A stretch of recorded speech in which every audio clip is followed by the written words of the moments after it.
we please just start by talking about the fact that Teresa is terrified. You can literally hear it in her voice, because even Teresa can tell that this time the tables really have turned. And it is her lover boy Louie who is actually responsible for her losing her seat at that table. It was Louie's continued toxicity that was the tipping point for Bravo. Of course, Teresa will publicly blame the rest of the world, but the facts are the facts. And it's her blind loyalty to that very vindictive con man that cost her her place on the cast. Bravo is over his bullshit, even if that means saying goodbye to Teresa. And if it wasn't bad enough that Louie cost Teresa her job, now we find out that Louie's company, Digital Media Solutions, the same company that was taken off the New York Stock Exchange last year, has now filed for bankruptcy. On September 11th, Digital Media Solutions filed Chapter 11, and their credit rating dropped from a C to a D. In a press release, it said that Digital Media Solutions defaulted on its debt in April, and that it will begin selling off its assets. So Teresa must be stressed, because not only has Louie cost her place on the show, but now the whole world can see that his company has very clearly hit the skids. The press release said that DSM, Digital Media Solutions, owes its creditors over $21 million and has reported net losses for the last 2 years. Mind you, this is the same company that Gia's boyfriend Christian works for, which makes me wonder how much longer he'll be getting paid. And all of this on top of that Vanivia nightmare. So it's a really good thing that Teresa has that podcast.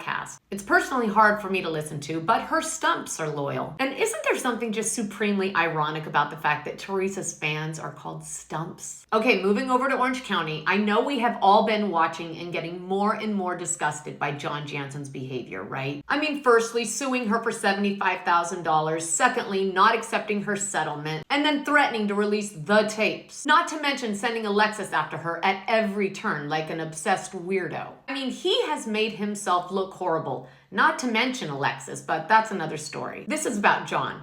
Remember in last week's episode, we saw Shannon offer to pay him the entire amount, the total $75,000 and not a penny less, all because she found out about those tapes. The tapes that she's terrified of him releasing to the world, which I think we can all agree felt very extortion-y. Well, get this, because it gets worse.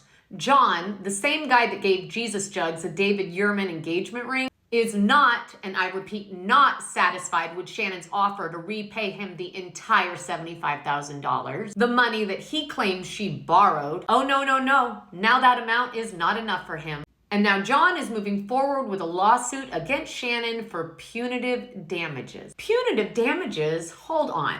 So she offers to pay him the entire amount, and now he wants more. So after this, I never again want to hear that Shannon ruined John's reputation, because the only one that ruined John's reputation is John, because this is very clearly a money grab and it is gross. Speaking of gross, did you guys see Alexis and John on Watch What Happens Live the other night? What about the moment when Andy says to Alexis, so we've gotten a lot of questions wondering why you guys didn't accept that non-disparagement agreement with Shannon. And Alexis turns to John and says, would you like to answer this? And then John, looking tired and washed out and just grouchy, says, do you want me to? And Andy says, yeah. And get ready for this.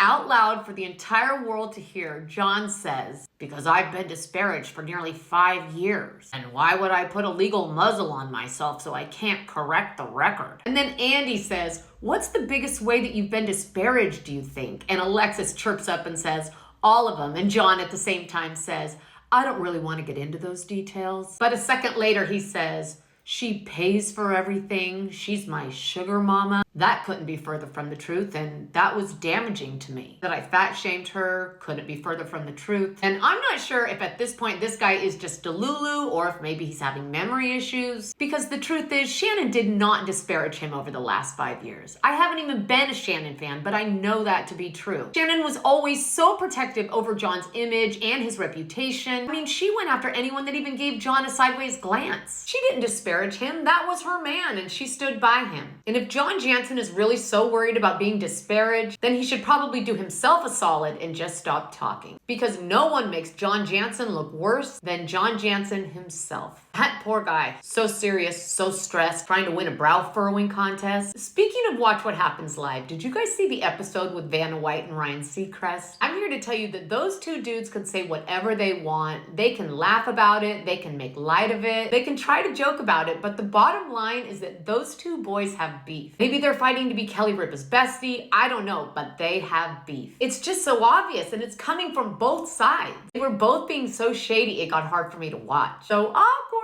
There is no love lost between those two, and it is plain for the world to see. Boys, boys, boys. Let me know your thoughts. Do you think Teresa is terrified? And what do you think about the latest on Louie? Comment below and let me know.